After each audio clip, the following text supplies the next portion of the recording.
Good evening and welcome to our February 11th, 2025 redevelopment agency meeting. Let the roll call reflect that all board members are present at this time except for Chair White, who has asked to be excused tonight. And Bart, where did Bart go? We will expect Bart in a moment. I've seen him, so I think he's here. So. Anyway, to start our meeting, we'll have the Pledge of Allegiance, and it will be led by Board Member Ritchie. Thank you. If you would all please stand and join me in the Pledge of Allegiance. I pledge allegiance to the flag of the United States of America and to the republic for which it stands, one nation, under God, indivisible, with liberty and justice for all. Thank you. Thank you, and please join us for a moment of silence at this time.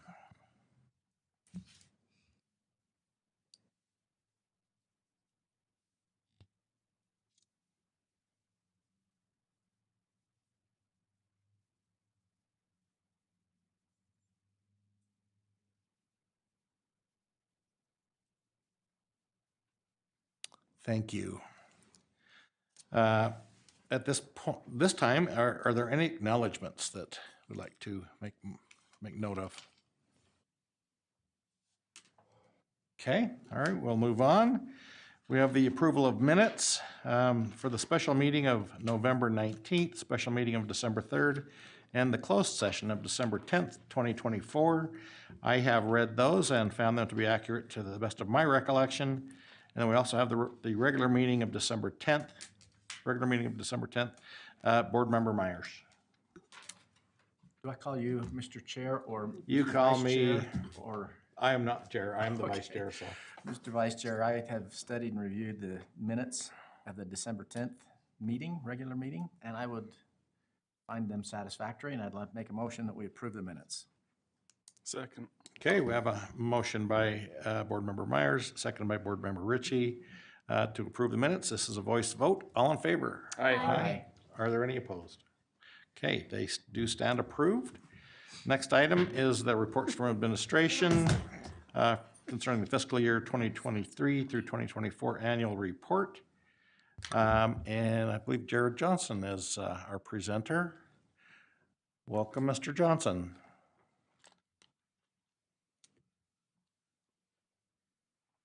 All right, Vice Chair Heyer, members of the board, thank you for your time this evening. So we'll be going through and reporting out on some activities of the RDA for the prior year, some projects we've been working on, and talking about some of the items coming up as well, and then kind of going through a snapshot of some of the project areas. So one of the first things in here that we wanted to talk about, this is the mission of the RDA that's been printed for quite a while. One of the things that we anticipate is bringing this before the board and reviewing this to see if there are any modifications, changes, or updates that need to be made, and then formalizing it and having you approve it. So again, this is the one we've been working under, but we would like to review that with the board and then get it formally adopted. Very similar in nature to that is the values. These are the values that were created that were helping to drive decisions that were being made on projects to be reviewed for participation or for other items by the RDA board. We would also like to review these with the board to go through to identify, are these still the proper values that you would like us to consider when we're packaging projects to bring to you for your consideration? Or is there other items you would like added, deleted, or what we'd go through, and we'd like to formalize those as well. But up to this point in time, these are the areas that we have kind of focused on to kind of go through and grade out the projects. Do they contribute to these areas? How do they contribute as we kind of go through and score them to package them coming forward? Our focus areas have always been these three areas. So the redevelopment, the economic development, and housing development, going through to be strategic and target specific items in the project areas as they're created and what we focus on to try to bring the best possible use and project that increases the taxable value of the project and the land and best utilizes it and provides for the citizens in the community around it. I think it's important to kind of identify in here what the role of the RDA is. One of our, by targeting, having very targeted investment strategy, following some of those provisions that we've gone through, it helps to increase our general revenue fund. And the more we can increase that general revenue fund, either the lower or the flat line, our certified tax rate, we can keep that down, which helps all of the citizens throughout the community. And you can see in the trends right there, we've actually been able to do a pretty good job at keeping that down. This graphic right here, we continue to utilize this graphic and show it a lot. It is one of our main educational tools to go through. It is probably one of the biggest questions that we get and receive right now when people are talking to us is tax increment financing. What is TIF? How does it work? How does that affect me? What are the objectives of it? And so we continue to utilize this graphic, and we like to put it in our information, again, as an educational training opportunity to show what the objective is and what we can do with TIF and how it works, and to help demonstrate in a visual the but-for argument that some of these things may not happen, but for that we were able to invest into these projects and help to change them, and then to go through to increase things down the road. And again, we focus on them as an investment, and I'll go through some of that in some of the other slides because you're right, we're foregoing some of that tax increment for a period of time. But again, as an investment, when it comes time for that investment to pay out, we've tried to maximize it the best we can to provide the best outcome again for the community. Could I ask a question at this point? Yes. So with the increasing trend of other taxing entities wanting to take some of the tax increment earlier than the expiration, how does that affect RDAs overall? Does that eliminate some altogether, or does it just get reworked a different way? It doesn't necessarily eliminate them, but it does change how the performer works. And so as we go through and we put together a performa over the length of the period and we set the budget, I would anticipate that by having a lower participation, we're likely to have lower budget accounts than some of the ones that we've seen in the past. And then with some of the taxing entities wanting to strategize their participation into a very specific area, again, it's not a negative, doesn't necessarily destroy the area or not make it feasible, but it just, we have to be very strategic on where we're directing those funds. And I think that will come into play in part of the discussion when we kind of look at the values and how we prioritize and how we focus. We're going to have to take those things into consideration.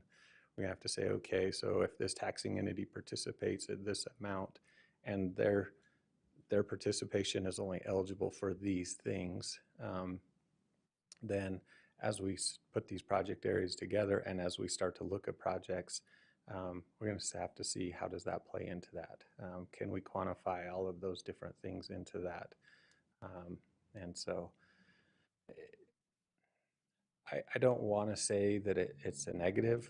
It does create an unknown that we're going to have to kind of work through going on some of those, but it doesn't take the project areas away. It doesn't make them undoable, but it definitely is going to change how some of them work and again, what those end budgets are and what we may or may not be able to achieve in them. Okay, thank you.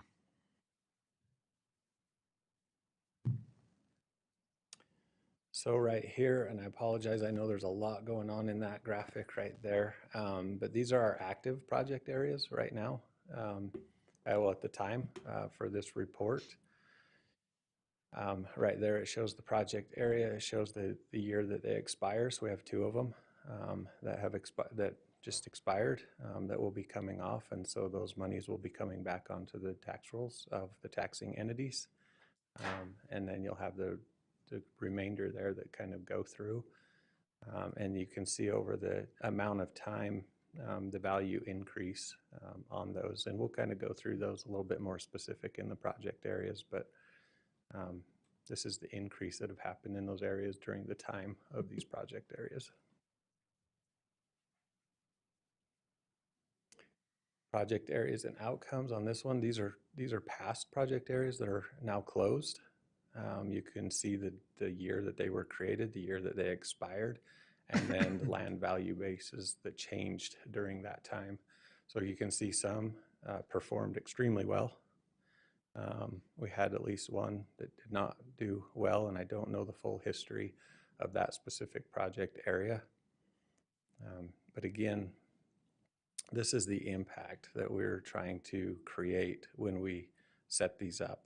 The RDA specifically goes in and focuses on when we create a project area, we're specifically focusing on underutilized properties, blighted areas, things like that, and how can we influence a change? How can we drive a change to happen to turn them around, to increase their value, make them desirable? And so we have very specific goals that we're trying to achieve as we go through and do that. So this, again, just a snapshot. All of these project areas are closed, but that was what the increase from the beginning to the end over those amounts of time. Thank you for that, Jared. I asked in the work session. That's great. That's great information. Thank you. Perfect. Thank you. So I want to talk about some of the key activities that we've been working on in the RDA during 2024. So the Union Station neighborhood, that is a big one that we've been focused on, that big master plan. So working on pre-development things that are taking place in there. I have this on the next slide as well, but one of the things that we're focusing on there is creating an HTRZ in that zone. So we've been trying to do a lot of the pre-development work to get that set and get that ready. We did finally get able to move forward mostly with the airport CRA. We still need the approval on our side to approve the amended interlocal agreement with Weber County. But you saw, as we talked about in the work session, the Williams expansion. One of the other projects we have out there right now is Project Amelia that we're a finalist for right now. They are an aircraft manufacturer. And so we're still working on that one. Kind of going through. Yes. I just had a quick question before you get too far. Board Member I just Chewbacca. wasn't sure. I think you explained it to us before, but I'm not sure if the public know what that acronym, the HTRZ? that is. HTRZ is the Housing Transient Reinvestment Zone. Yeah, just like I said, I know you not- kind of explained it to us before, but I'm sure. Yeah, people Thank you for listening bringing might that not up. I was kind of thinking that's sort of a new acronym Yeah. that we don't hear a lot, Yeah. and maybe it would be nice to. Yeah, do you mind explaining that a little bit? Yeah, so what it is it's specifically an area around our around transportation hubs that helps us. So similar to like our CRAs, our community reinvestment areas, the HTRZ gets set up around those and does kind of the same thing. It creates a tax increment type of incentive framework, but it's very specific. It has to be concentrated around like the BRT, the front runner station, and the proximity is much smaller. It sets a boundary. So we measure off of the transportation area up to 1/3 of a mile, and it captures that. Is that the one that the legislature kind of enabled a couple of years ago? And okay, thank you. Yeah, the first year it came out, it was pretty complicated to work through. They went and made some amendments, and we're actually requesting some amendments again to help some of our project areas that we're trying to move forward with. Thanks. In the Adams CRA, the Forest Service building, which you're all aware of, the purchase of that, we actually used the RDA to accomplish that. The Alpha multifamily. I'm trying to remember the new name that Sarah shared. Malachite, thank you. So you just reviewed that. And then the 9 rails improvements. So the landscaping, some of the art features, some of the different things that you see as you drive up through that area. We've used the RDA to provide those enhancements as well.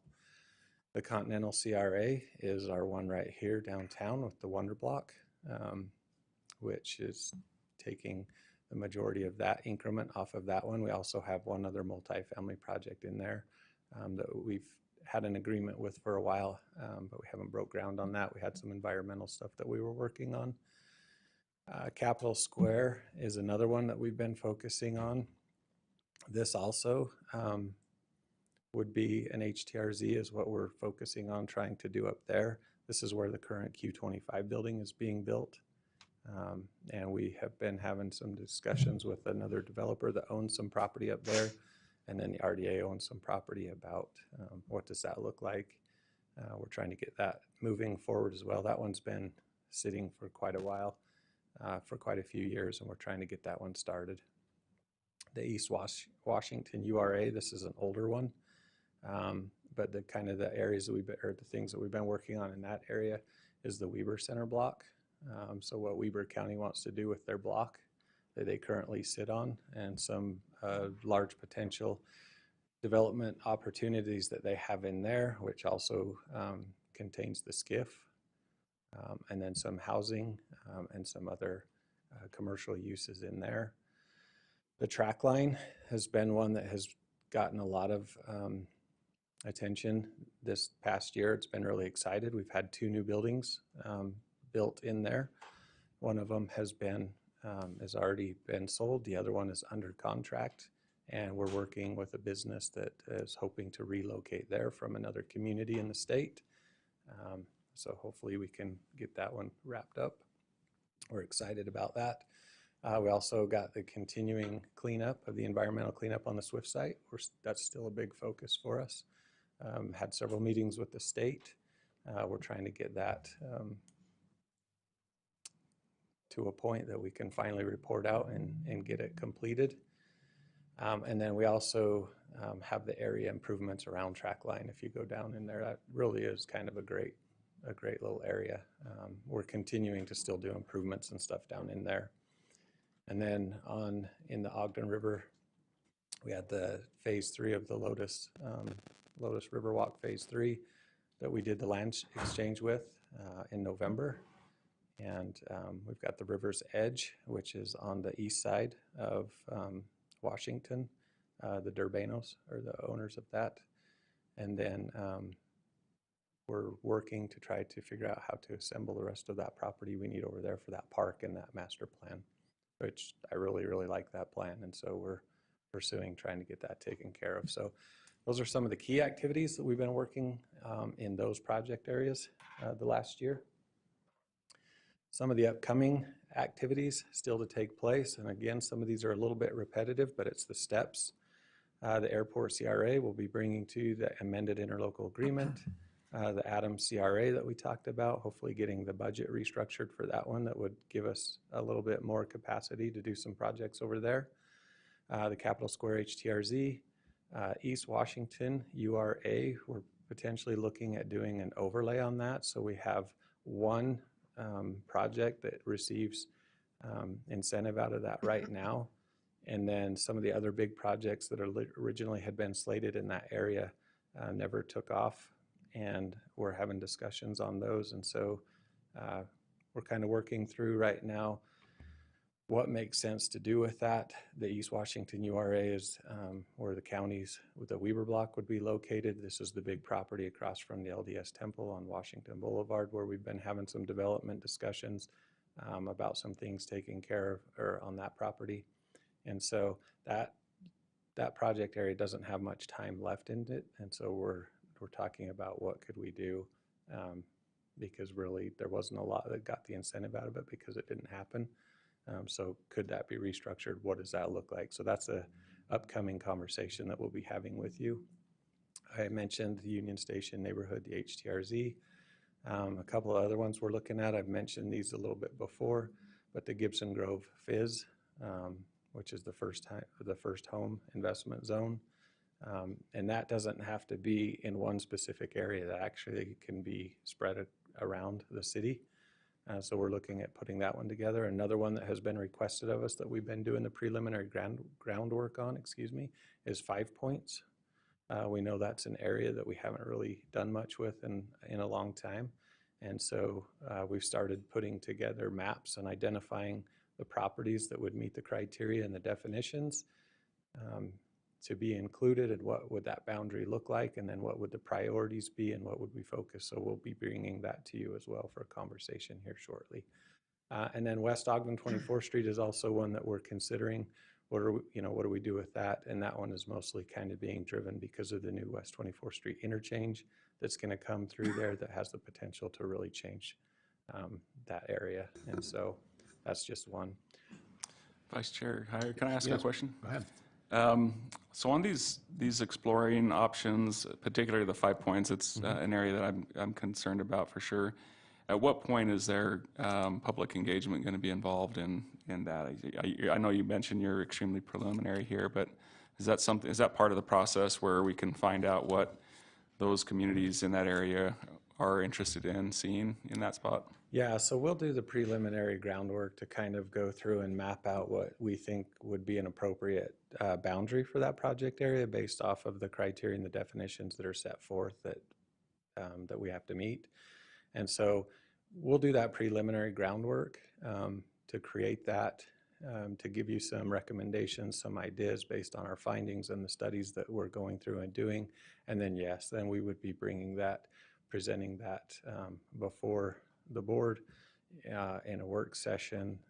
We could also, we will be incorporating feedback that we're already getting right now through the general plan process. So we've been getting feedback from the community in that, on that plan. And so in those areas that we've looked at, what are the uses, what are the requests, what are the things that are happening? And so we'll bring that in as well. And then we can bring that to you, we can present it to you, and then we can kind of do a myriad of different options. We could do, I'm trying to recall, I don't know offhand if we've done like an open house or anything for the public. Doesn't mean we can't. I mean, there's things that we could consider, but we'll be bringing that before you, and we could have those discussions about how to make sure. I think if there's an open house opportunity, I know with the general plan, the focus has largely been on the general plan's overall the whole city, but there's been a lot of focus on the downtown area and the Make Ogden plan and the Union Station. And so I think that particular area of the city might feel a little bit left out, and an opportunity to engage specifically with those neighbors would be a good thing. One of the other updates that we're pretty excited about that we are excited to get in front of you, and hopefully we'll be able to get, we'll get a demo and kind of going through this and get your input so we make sure that we're getting everything in there that people would like to see and get feedback on this as well, is the creation of an interactive digital dashboard that we could put on our website. We can make this available.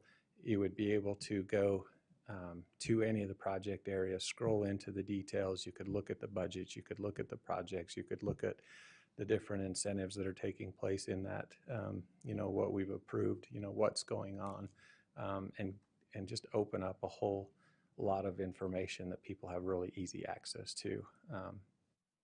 And so we're actually really excited to kick that off and get that in front of you. I kind of already touched on this, but our mission and our values, and then we definitely still want to have the discussions about program guidelines and some of the rules for the RDA with the board, and then just starting to dissolve some of those areas that have expired. So we got a process to go through to get those completed and off the books. So I want to kind of jump in for a minute. I'm going to kind of go through all of the project areas. The first few are the ones that have been really active this last year, and then the last ones after that are ones that we haven't done much with.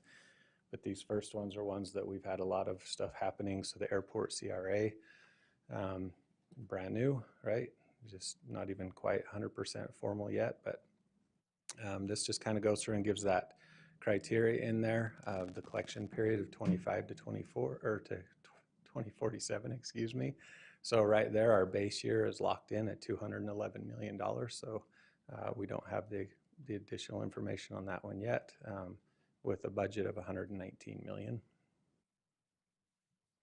And in that one, as we talked about, we have the amended interlocal agreement with Weber County, and then the Williams International expansion that we talked about in the work session. And so right now, the Williams International and then infrastructure improvement, specifically that big water line, are the key focus in that one. The Adams CRA, this is the other one that we discussed about potentially making some changes to the budget. It had a pretty low budget. The project area on that one goes from 2019 through 2045. You can see in the base year when it was set up in 2019 was 60 million, and currently right now it's at 168 million. So the current year right there, the 1,176,000. I'll say it on this one, just kind of as we go through, but like when we hit Fairmont and some of the others that are expiring, that's the number right there that shows what will be coming back onto all the taxing entities' tax rolls with the expiration of that project area. That's how much. So this one obviously is not expiring, but if it was, that's kind of the ballpark figure of what would be coming back onto the tax rolls of the different taxing entities, not just our portion specific. In that one, we kind of went through and we talked about the projects that have already been done and the active projects that are happening, like the Forest Service building, the Alpha project, and kind of what's happening in there with those use of funds. So the Monarch and the Peary. The Monarch has been a great addition to the community. They host a lot of events. They do a lot of fun things there. We're really excited about that one. And then it also helps the maintenance and reserve fund for the Dumpke Arts Plaza to help us maintain that down the road. Continental, this is where Wonder Block is situated on this one. And Wonder Block pretty much is the biggest use of the TIF funds right now, is to pay back those bonds for that project that's going in currently. It also has the Highline Partners project. This is on Wall Avenue. Currently right now that property is empty. It was a detention basin, so it was kind of underutilized property. And so this one was started a few years ago. We signed an LTDA and a participation agreement with this group. We've been working through some environmental issues on the property, and hopefully we'll have a timeline here for you soon on when that one may break ground.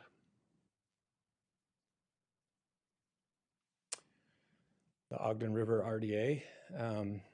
This is where we did the land exchange with Lotus, and where we're working on putting together or trying to acquire the properties to extend the High Adventure Park to the south across the river, and redid that plan. Instead of having that park that went along 18th Street and the park out there against Wall Avenue, we redid that plan that you approved and relocated it to go south across the river. And so we're working to formalize some of those things that are happening in there to assemblage the rest of that park. And then you can kind of see the use of some of the other funds that have happened in there that we've done in the past. This is where Gear 30, the view on 20th. This is where we're also participating on Ogden River's Edge project. And I already mentioned phase 3. Trackline, this is Exchange. This one has been very, very active, as I mentioned. We have all but one lot is now built, which is exciting. We're going to be focusing on that last lot to see if we can get that one freed up and get that one done. And then also we're hoping to come before the board to have a discussion on the Exchange building here very soon. We've got some activity and some movement on that that we're trying to talk through some details and have some discussions on what that might look like, and pretty excited about that and hope to get that in front of the board here shortly. So that one just kind of goes through. There's not really any TIF on that one to utilize. So when we have projects that come in that request TIF on that one, there really isn't TIF available. All the TIF that's being generated out of that, as you can see at the bottom of the use of funds, is paying for our HUD 108 loan that we use to help finance the creation of that business park, and then paying back another credit union loan that was included in the development of that. And if you want any more information on these, let me know. I know I'm touching on them pretty brief, just kind of going through them. The East Washington URA, again, this is the one right here on Washington Boulevard that would contain the county block and the property east of the LDS Temple. Not a lot has happened in that one during its time frame. And so this is the one that we are working on. What might that look like moving forward if we were to kind of rework it and maybe do an overlay, and what does that look like? So the Tower View is the project that receives incentive right now, and that's really the only project in that area that's participating at the moment. So that's kind of the end of the project areas that have been the most active, that we've had a lot of movement in or we've had projects in. The next few, like the Kiesel CDA, we've got some things going in there, but not quite to the extent of some of the others. We are having some discussions right now on the Kiesel building and some parking that the RDA owns over there that we're trying to work through some of those things. The flagship CRA is in BDO. This is one was pretty project specific, so it's not going to really do much more than what it is currently participating at. The CBD Mall RDA, this one is interesting to me. I had to do a double take when I was sitting down with the team and we were looking at this, and I was like, we really started this in 1977? And so that has survived the original Ogden Mall being built, the Ogden Mall going away, the junction being built. It's seen a few things in its day. And that one expires in 2028. Fairmont, this is one that just expired. And so, as I mentioned earlier, if you look on the project area funds, that current year, that $1,111,000, that's the approximate amount. It'll change a little bit from each tax year, but that's the approximate amount that'll start coming back to all the taxing entities.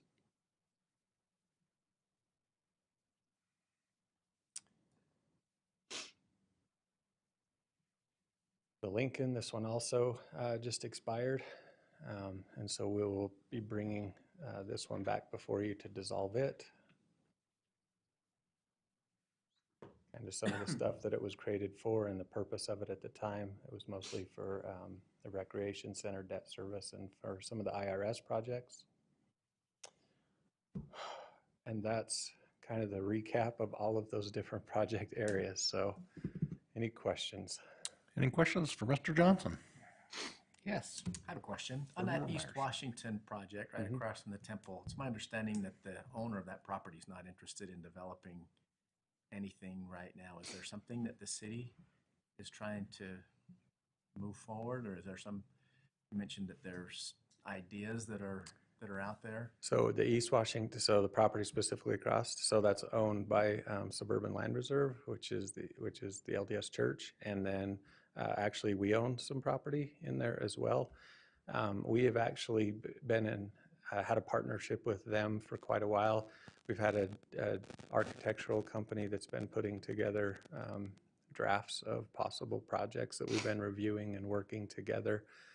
We've had some discussions with them about, how do they feel and are they ready to move forward? And there's been some positive response there. There's nothing written in stone yet today that's definitely going to take off right now. They've identified a couple projects that they're kind of watching, but they're very, very interested in it. And the designs that we've kind of come up with, it's dense. There's a lot there, but they've been very receptive to that, and they've contributed in that design as well. So some housing, some business, podium parking, other commercial aspects that we've kind of shown through there. And so we're continuing those discussions with them. Would they and the city maintain ownership of that property? Is that the plan? That's been part of the discussion about what does it look like? Do they sell that off? and then let somebody else develop it, or do they kind of control it themselves? Right now, there's kind of been a feeling that they would like to retain some of the ownership so they can kind of guide some of the uses that they would like to see in there. But they've been very open about working with us as we go to the east and how that transitions into some housing opportunities on some of the properties that the city and the RDA own throughout there. And and so we've kind of been trying to master plan that entire area together. And they've been good to work with. They've been very open to it. We don't, like I said, today I don't have a guaranteed start date or even what that will be, but we've been working through that, and they've been a partner in that, and so it's been promising. Awesome. Does that also include the property further north on Washington Boulevard that used to be the Deseret Industries? That other vacant parcel? Yeah, well, we've had discussions on that one as well. That one, they actually reached out to a developer, not necessarily through us. They reached out to a development firm and talked to them about potentially doing a project with them, and what would that look like? Would they sell it to them, or would they just help capital it, or what would happen there? So yeah, there is discussions on all of those, and then even the property to the north of the temple. It's not in that district, but discussions about things that could take place in there. So we are pursuing opportunities in all of those locations. Thank you. Any other questions for Jared? Okay, thank you. This item is considering whether we accept or not accept the report. So if there's no discussion, I'll look for a motion. Mr. Chair, I'd like to make a motion that we accept the report. Second. Have a motion by Board Member Myers and seconded by Board Member Ritchie to accept the report. This is a voice vote. All in favor? Aye. All right. Any opposed? I didn't hear any no votes. Okay. Next item on our agenda is public comment. For your information, this is the only time that this body will accept public comment tonight. So if you want to address us on anything either concerning the RDA or the council, now would be the time.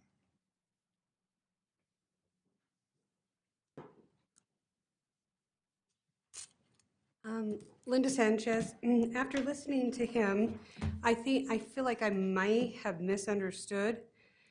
In a prior council meeting, they were saying that they don't want to develop off main roads. So like the Ds, they wouldn't be able to do that. And this developing like on the east side that is on a main road. So is there certain times that we're going to allow that and certain times that we're not? That I'm not for sure. But my 90-year-old mother-in-law lives with me right now. And she wanted me to come and tell all of you what she sees for this city. Now, she says she knows that there have been a lot of improvements, but she sees way too many stores not open for her to possibly go shop at. The other thing is she says it was the D's place that she actually was in reference to. She said, that looks like a good place for homeless.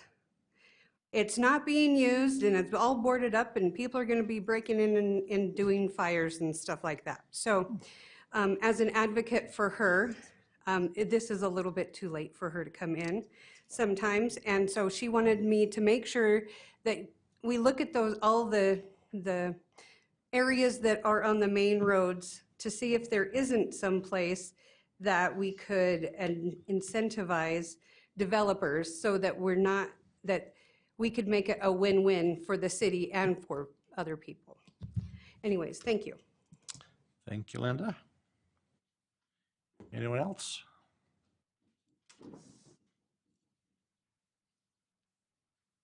Welcome, Travis.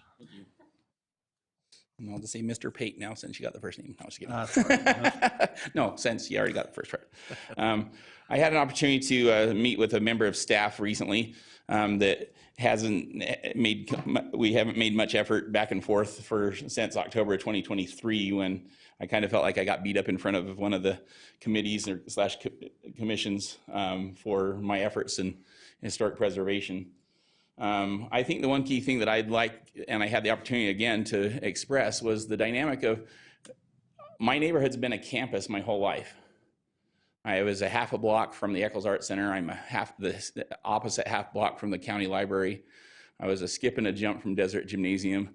And so all the things that a very poor kid could ever have, if I write my life story, it's gonna be called Growing Up in Pharaoh's Court, because here's Moses, this poor out-of-nation child that was raised with all the luxuries. The Symphony Ballet Association cared for me deeply and made sure I had top-notch tickets right behind her brother, John Lindquist. So Jean Pell and her memory, some of the individuals that have just helped raise me. I have a really good friend with Robbie King. People said, now who's he? And I said, he's my kid brother that's 30 years older than me, because there were so many moms that took care of me, not only through the art center, but throughout the neighborhood.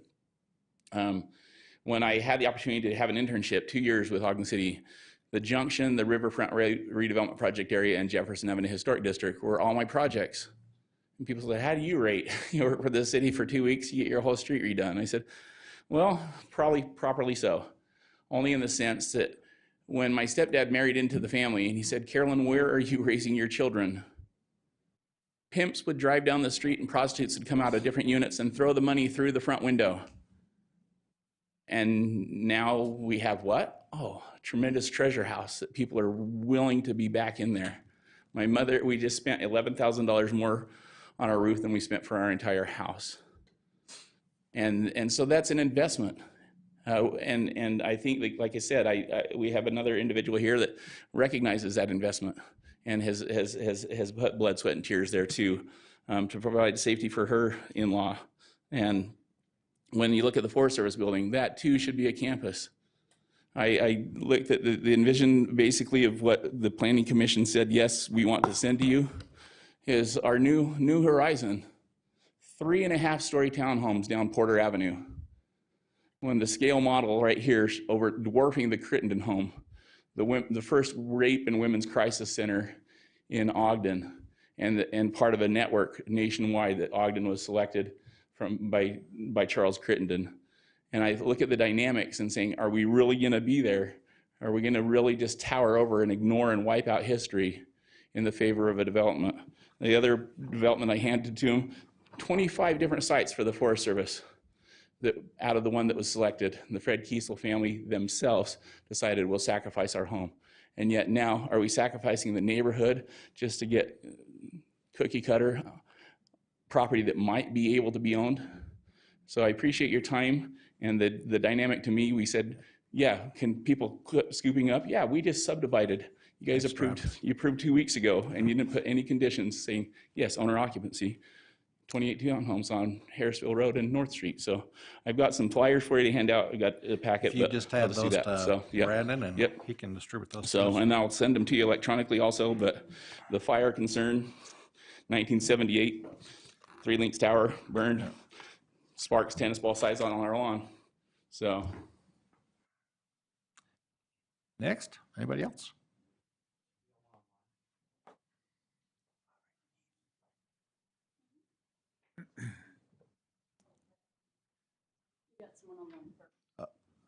Oh. What'd you say? There is someone online, but you're Yeah, you're fine to come up.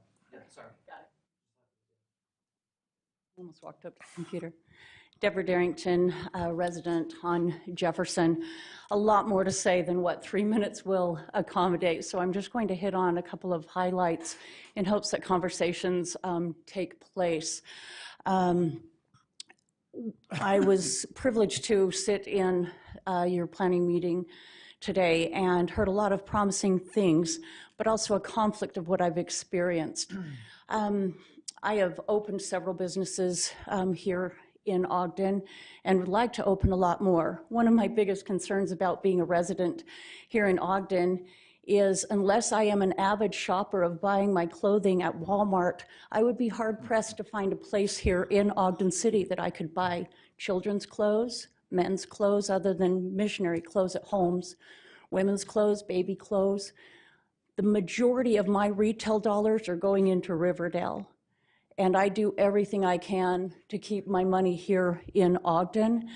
But when we were talking about what is the incentive to bring new people into here for the jobs at the airport and that industry that's coming in, we're lacking a lot on our retail side. And Jared said that they're seeing a lot of the businesses along Washington opening up, that they have been finding ways to get past barriers. That has not been my experience.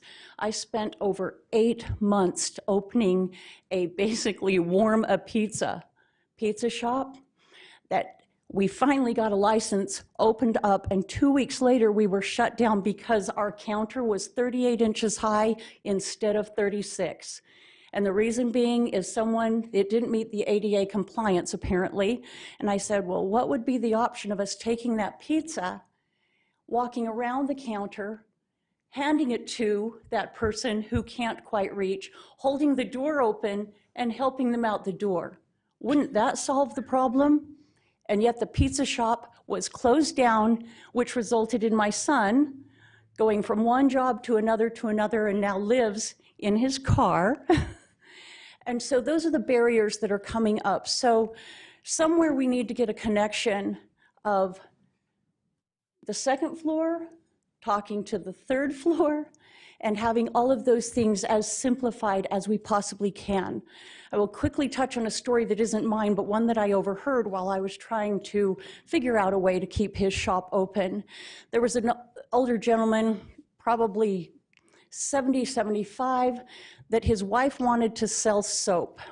It was a hobby of hers, and the complications that were presented to him in that business office for him to open a little kiosk on the side with the taco carts to sell his wife's soap so that they had a meaning, a purpose, and an income was shut down because we don't have an ordinance for selling soap out of a cart, only tacos. My time is up, but I ask that you open those conversations. I volunteer my time on any board that you want. I've served on economic development committees. I have been in retail since I was 13 years old and know the ins and outs of all of it. But we need to bring some sort of economic base here other than beer and tattoos. We've just got to move forward with that. Thank you, Deborah. And I believe online we have a couple of people now. Heath Sato. Hi, Heath Sato, Ogden resident. Most of pretty much all my comments today are about the work session today. I wanted to thank council members Chaburka and Graff on the really good questions and points they brought up today.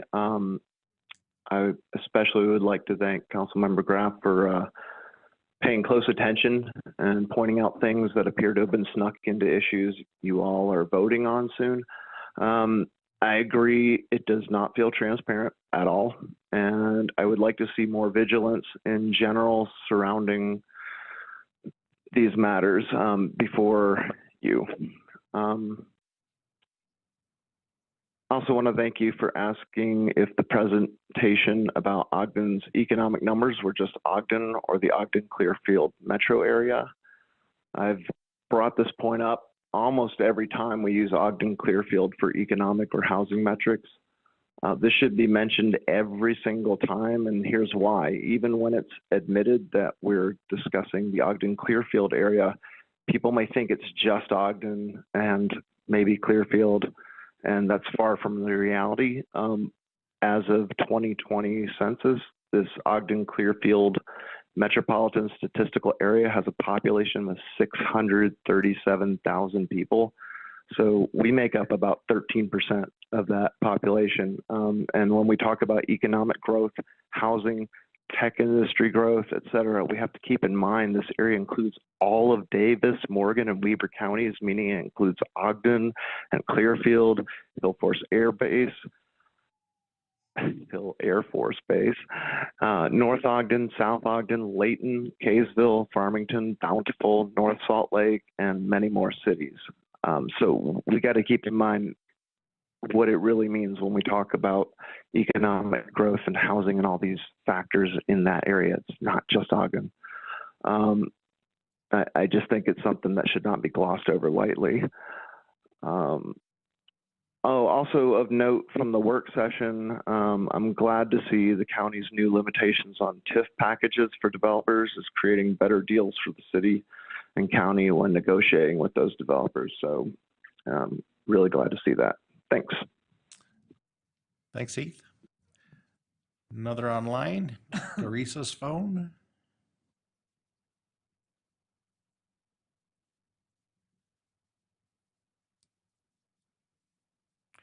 Teresa? You're still muted.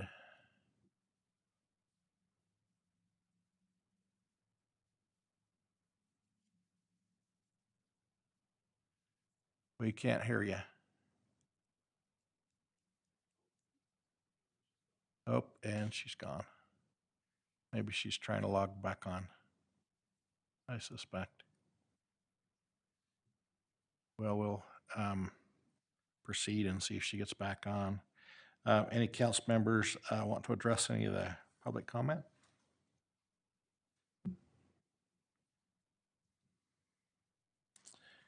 Okay. Mayor, would you like to address anything else? Not really. I'll try. Okay. I guess I'm just not really sure what else to do. I'm not really sure how much harder to try. And for the answer to be that we're being transparent, not being transparent, that we're sneaking things in, that we're being cronyism, whatever. I don't know what else to do. If you've got suggestions on how we could be more transparent, please share it with us. I don't know what else. I'm kind of at a loss. So it's the first I've heard of the pizza story. I'm sorry to hear about that. We've been working our guts out. We got 2 people here tonight that intimately have been diving as deep as possible into all of those things on the second floor. We're working on solutions the best we can. We hit the mark 95% of the time or more. But the only thing we ever talk about is the 1 or 2% that don't go perfectly or don't go well. And that's what we're trying to fix and trying to change. Yeah, I don't know what else to say, but we're doing our best. Thanks. Thank you. Council members, or board members, sorry. Wrong meeting.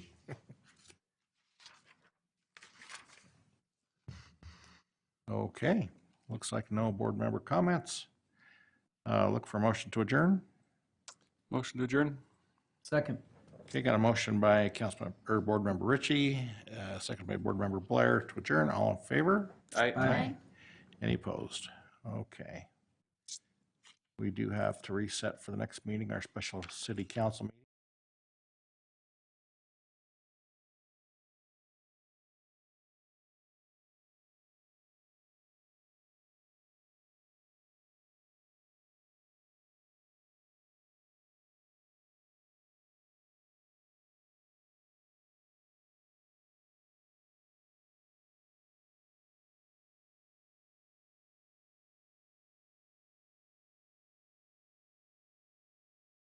Well, welcome to our February 11th, 2025 special city council meeting. Let the roll call reflect that all council members are present with the exceptions of Chair White, who is asked to be excused tonight. The first item on our agenda is a report from Planning Commission concerning the proposed rezone at 150 32nd Street. Mr. Brierly, welcome. Welcome. Thank you for greeting me, and good evening, city councilors. So this is a request for a zone change. It's at 150 East 32nd Street, and it comes to you with a positive recommendation from our Planning Commission. The petitioner is David Anderson, and I believe he's in the audience.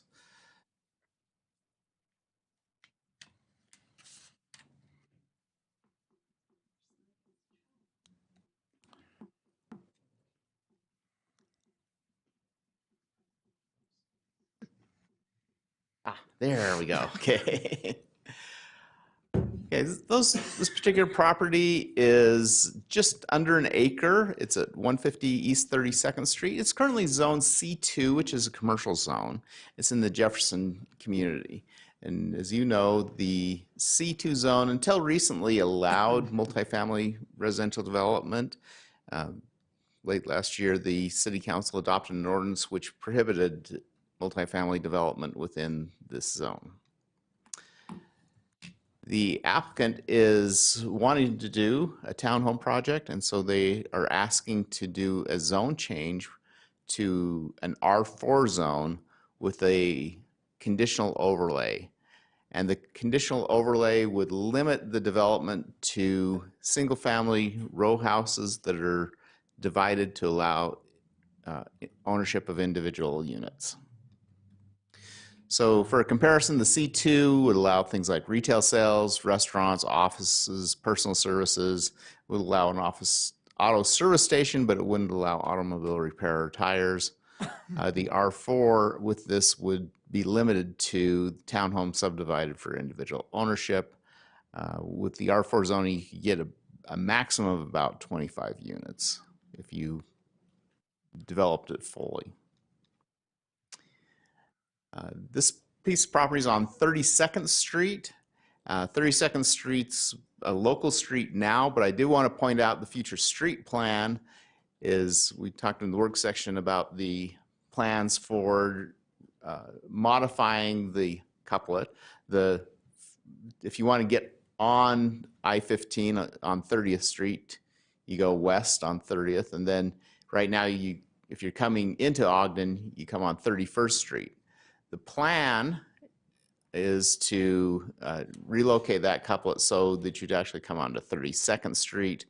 32nd Street goes all the way to Harrison, whereas 31st doesn't, and that'd be the reason for it.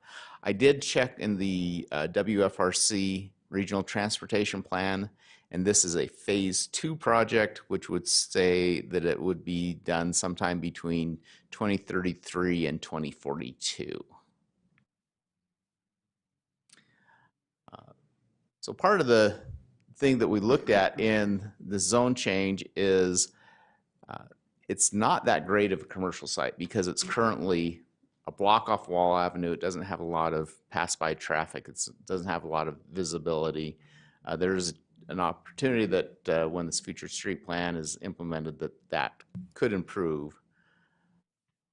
We also looked at the Jefferson Community Plan, and when the Jefferson Community Plan was created, this was actually zoned manufacturing, and the plan gave this option to rezone to C2, which it was rezoned to C2. Note that at that time, the C2 zone did allow multifamily residential. So Planning Commission found that this was not a conflict with the general plan because that option to rezone C2 included the option to do multifamily residential development on the site. Another policy of the Jefferson Community Plan, integrate new multifamily and single-family development into surrounding areas through context-sensitive design. And we've done a lot of work with our group dwelling standards recently to make sure that development is sensitive to the design and has architectural features, bufferings, and other requirements that make it fit in. And also this goal to explore the use of incentives to enhance and increase home ownership. And with this, we'd recommended the applicant to do this conditional overlay to allow them to be subdivided for individual ownership, and they agreed, and the Planning Commission agreed, so that's why it's coming to you with that recommendation for that conditional overlay. A zone change guideline is that you can have a multifamily or professional office zoning as a buffer to commercial, transitioning the neighborhood from commercial to apartments to single family. So this would, in essence, be a transition from the more heavy C3 to the townhomes and to the single family residential neighborhood. Another zone change guideline is that there should be a definite edge to development and buffering between types of uses to protect the integrity of each use. So in this case, you would have townhomes on the north side of 32nd Street, and on the south side would be in the single family home, so there would be a definite edge.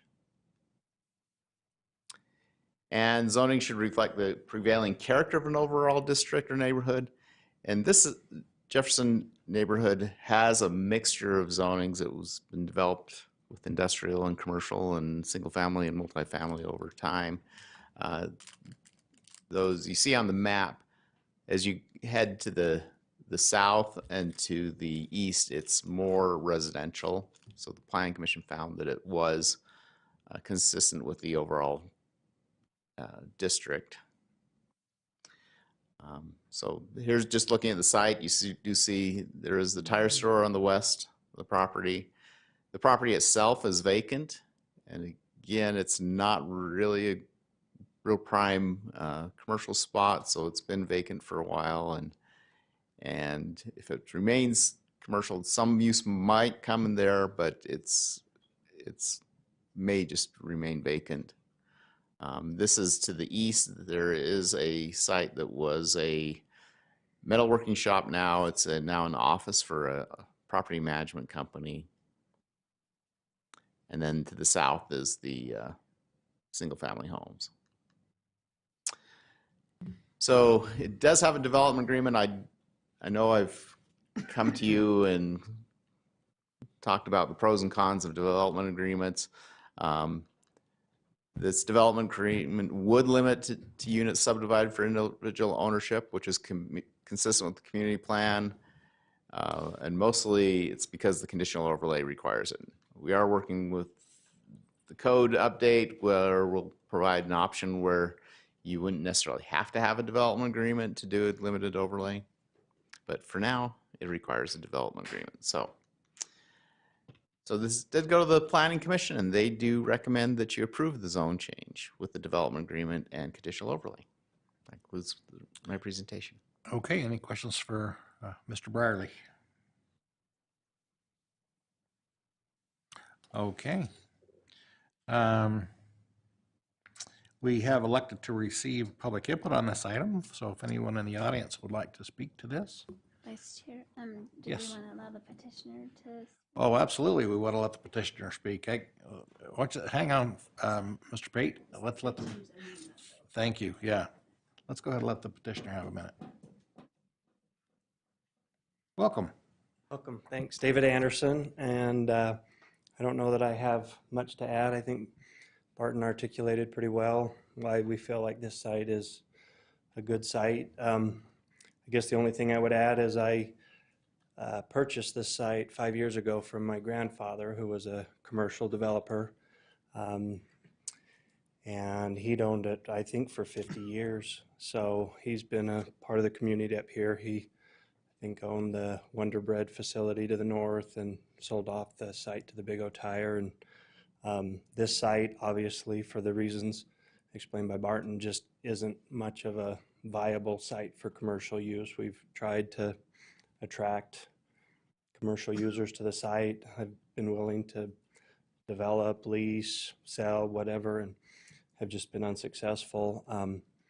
And then with the city's desire and the community plan at the Jefferson community to provide more single-family housing, we feel like this seems like a logical use and promote what the city's after and change that site from 50 years of being full of weeds and attracting people abandoning their cars there, and me having to mow the weeds. And so we'd love to do something on it that I think would help revitalize, add sidewalks along the street. Right now there's a discontinuous path for people to walk, so I think there's a lot of benefits. And anyway, so appreciate you considering it, and happy to answer any questions of me. So any questions for Mr. Anderson? I do have one. I am curious as to, is it your intent to develop it and then sell off the parcels yourself, or you get a dispose of the whole piece to another person? Yeah, I'm still open to that. I mean, I've had a lot of people approach me to try to do some kind of joint, venture. I'm not a home builder. I'm just a real estate guy. I'm a real estate investor. So I'm open to whatever makes the most sense to, get to that end result. It may be something I do myself. It may be something I partner with someone or, sell to someone to allow them to do it. I think I heard that you were in discussions with our planning department on this idea before our zone change happened. Is that correct? Or Yeah, that is correct. Wasn't aware this was coming down. So when I was C2 and it was, multifamily was an allowed use, I changed some site plan sketches and some emails to actually do townhomes. Apartments were allowed, but I felt like the townhomes and the row houses were consistent with what I think both the market and the community wanted to see there. So I was going down that road and had submitted some sketches, but then, had not formally applied. I was probably within a week of doing that, and then it was too late. So okay, thank you. Yeah, and the only thing I would add to that concept is that under the previous zone there was a little bit more favorable setbacks and some things, but I'm working around those and happy to accommodate that to continue forward. So, all right, thank you, Mr. Anderson. Thank you. Anyone wish to address this issue?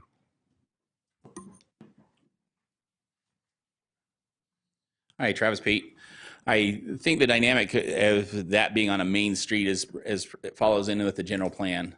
I've seen other areas where it doesn't follow in the general plan because it goes into the half streets. It goes back into the block quite a ways. And so I think that the dynamic of also the multi-use family and the setbacks and the roof lines that you guys remember about a year ago, instead of just one big wall of something, that it's going to make a big difference.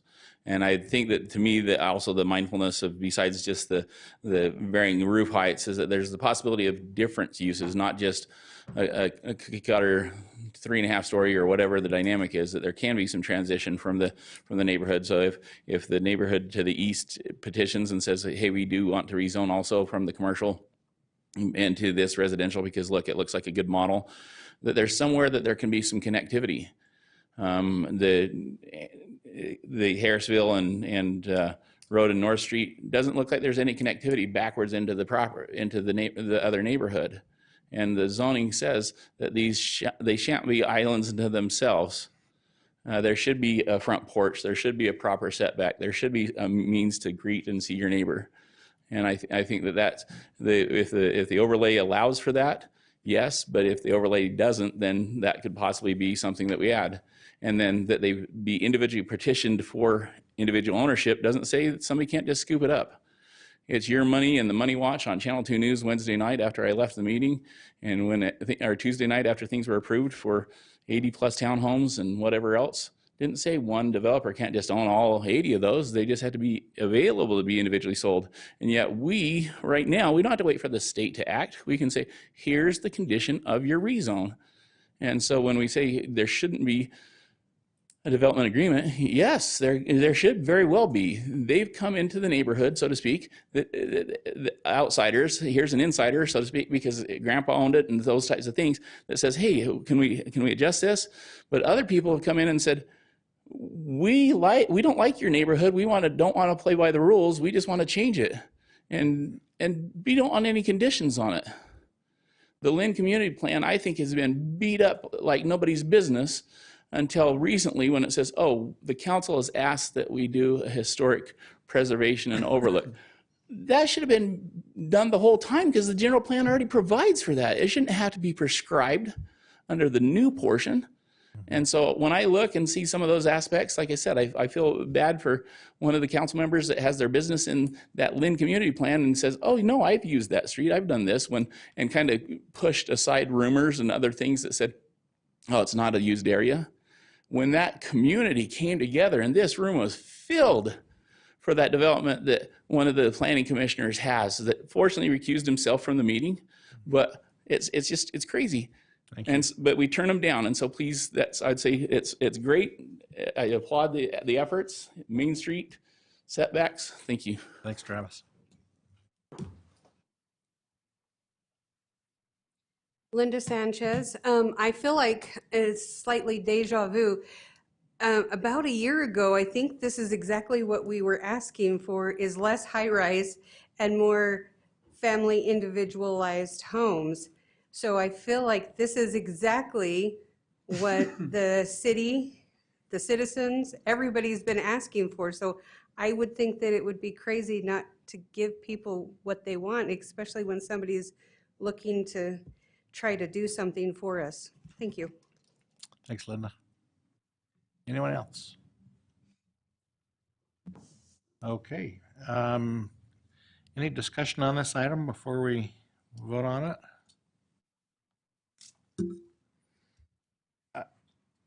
Yes, please. Thank you, Mr. Chair. I'd just like to ask, what is the possibility of putting a conditional type of use permit and what that does for the Andersons with that type of private ownership condition we're on that property or in the development of the property? So, sorry, got a tickle. It is being proposed to a R4 CO, so that would be that conditional overlay.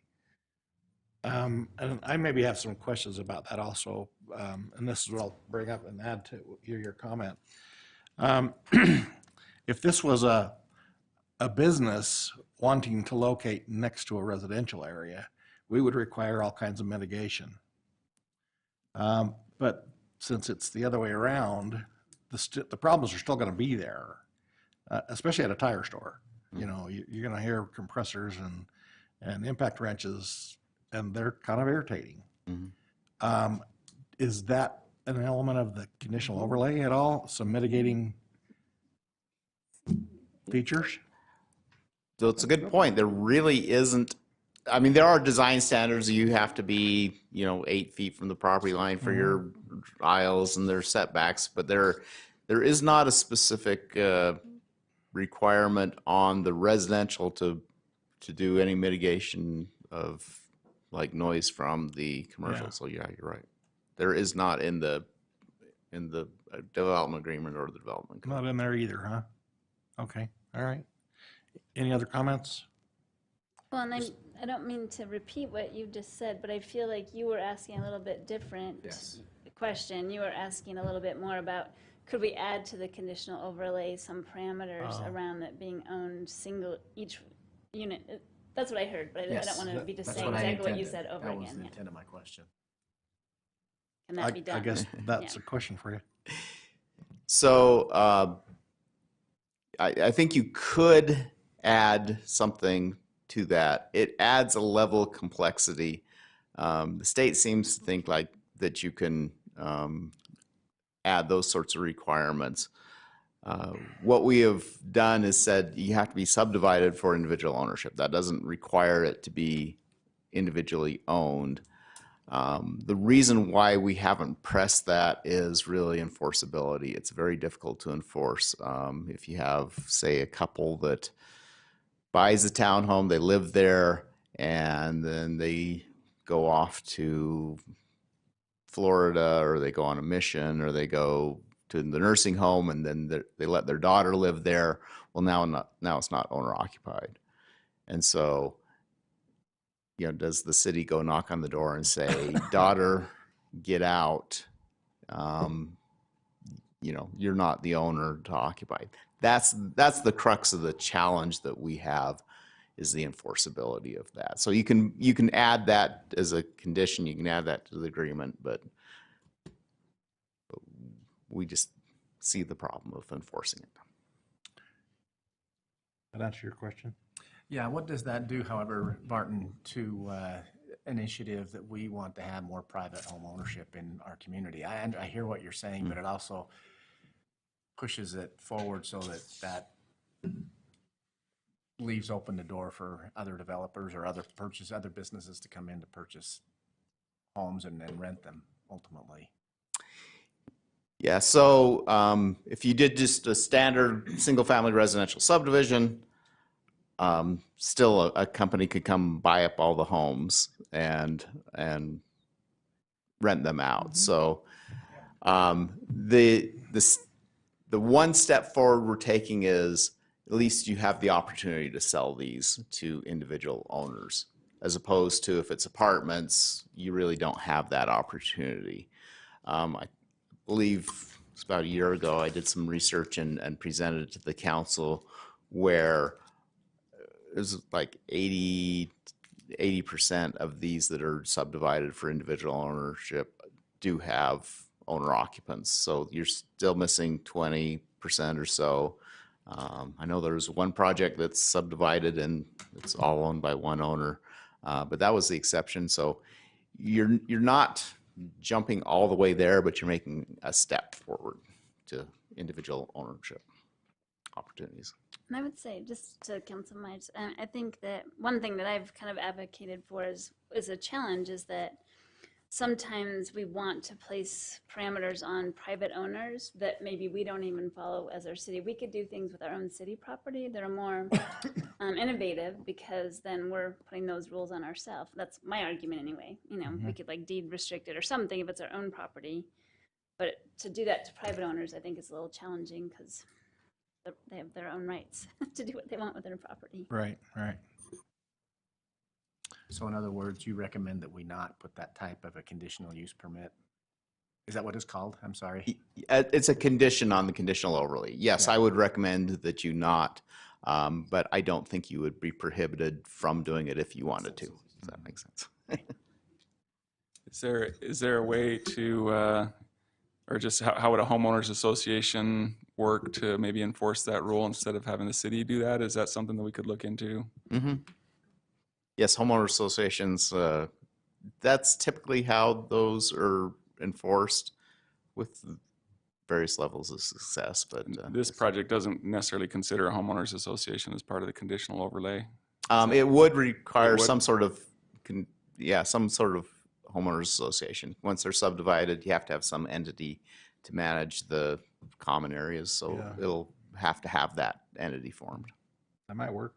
Yeah. That might satisfy the concerns I'm hearing. Yeah.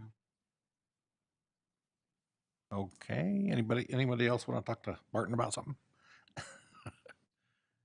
All right, thanks, Barton. Thanks. All right. Mr. Chair? Yes, sir. Would it be possible to ask the petitioner again to share his comments and thoughts over? Yeah, would you like to address some of the comments that you have heard and?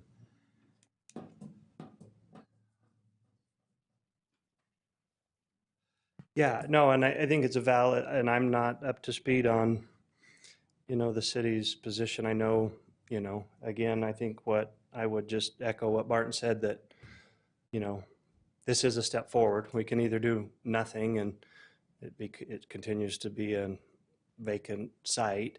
I can only speak to what I anticipate being the likely outcome of it. We can never, there's always a possibility someone could come buy all of these and one company uses them as rentals. That's not my intention. That's not anyone's intention that I've talked to, primarily because I don't think the economic viability of this as rental townhomes, if you run the math there from an investor standpoint, it's actually not, I think, very viable relative to construction costs and where rents are right now, as we're seeing, So I think that's where that argument kind of solves its own problem, that most likely this is just going to be, offered for new, as, probably a fairly affordable level of product for single family home ownership. And so I just speak to what I think from a market perspective is the most probable use. But yeah, I mean, technically, there's nothing in there that would prohibit someone. But I just, I mean, I'm a real estate investor, and I just don't see the economic viability of this as a rental project. So I don't know if that helps, but that, in my mind, reduces the likelihood of that being the most probable outcome in my mind. Chair. Oh, Would you address the, the noise mitigation between the tire store and this project? I think that's a real thing. Yeah, no, I mean, it's never even crossed my mind until that came up. And I mean, it's a good point. It's usually it's in the reverse scenario where if these were townhomes and all of a sudden they were putting a big old tire, what would they do to mitigate the impact on the neighbor? Yeah, they So, kind of beat you there, so. yeah, I mean, so I haven't thought about that. I mean, yeah, again, I mean, all I would say, yeah, I mean, I guess that just becomes an attribute of the townhome project, right? I mean, people have to decide, and obviously they're, and I think the layout that Barton shared is just a very early sketch. I think there's some better layouts, and there would be row housing oriented in different ways, and kind of with the front units facing the street, which the city wants. And so I think, there would be, maybe just one row of buildings that would be the most significantly impacted by those, and then the others, so 70-80% of the units would almost be mitigated by so yeah, I don't know. Well, we would, if it were the reverse, we would require, a screening wall, some trees or landscaping that could absorb some of the sounds and those kind of things. And you could do those if you chose to. Chair, Yes. can I just Yes, please. offer a different perspective? Yeah. First of all, I think the sound of a tire gun is soothing. It's I enjoy it. But aside from that, I know I'm in the minority. Aside from that, I think there is a difference here, though. It's different. It's different if I were to buy a home, and then a business that would negatively impact that quality of life moved in next to me. Whereas this is already here. You know what you're getting when you move in. Does that make sense? I do know what you're saying. Does that make sense? Yeah. You don't move in next to an airport and then say, "Hey, I had no idea there was airplanes going to fly over both our heads." It happens a lot. It happens a lot. But I mean, it's a little different, right? Yeah. It's a little different than. So I understand what we're saying, but I think there is a different perspective or different mindset when somebody knows what you're getting. Yeah. When you buy that property. My thought was, it's just, if I were in your spot, I'd want to have the most value that they could have, and if I had been proactive at trying to mitigate some of the downsides, it might pay you dividends to do the wall and the trees and whatever it would take, but if it's not in the conditional overlay, I guess it's up to you. So. No, and I agree with that. I mean, I think a lot of this, we can kind of require it, but some of it I think is common sense, because I totally agree. I think that would make the most sense. I would anticipate putting trees there and a wall, because I think there would be a return on investment for doing that, so that those, that mitigation does make those units more valuable, because, they're not just staring at the side. Well, you're pretty close to Wall too, and it's a pretty busy street. Yeah. So, yeah, I don't see any issue with it, but because I think it's probably what common sense and kind of market viability would dictate on its own. So yeah. And our noise ordinance is impossible to enforce, so it works out. Don't tell him that. We don't want people to know that. No, like, Well, thank you. Mr. Chair, I have two Yes. other got every follow-up once in a points. while, yeah. My first point is just in agreement with Councilman Blair. I have a friend whose neighbor sold his farm out in the West County, and a lot of people moved in, and they moved in right next to a cow pasture, and after they'd lived there a couple of years, they came to the Weber County Commission and said they didn't like the smell of the cows. And my cherished friend who owns the cow said he doesn't like the smell of cows either, but the cows were there before the people were. So I see your predicament there and recognize that. And I don't like the smell of cows either, but that's a little different than this situation. My second point is that I just want to ask is what Councilman Ritchie suggested, maybe setting up a homeowners association where it required individual home ownership. Is that a possibility? I mean, yeah, and I just don't know in terms of, it sounds like that is allowed by the state.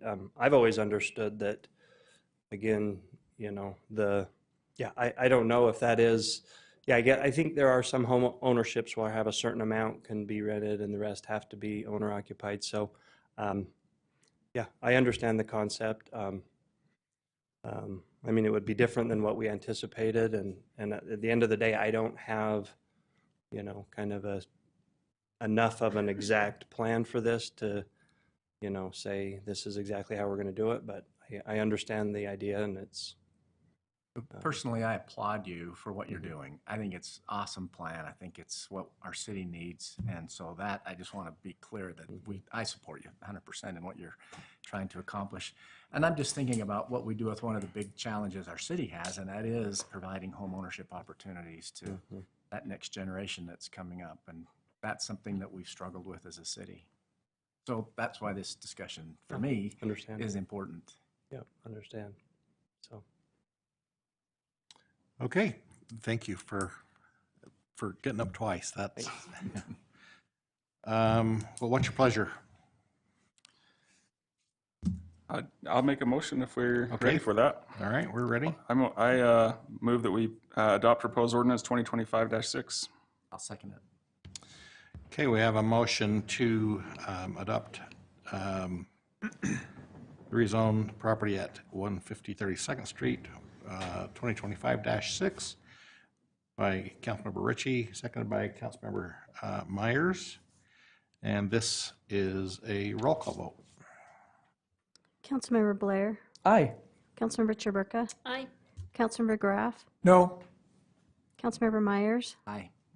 Councilmember Ritchie. Aye. Vice Chair Heyer. Aye.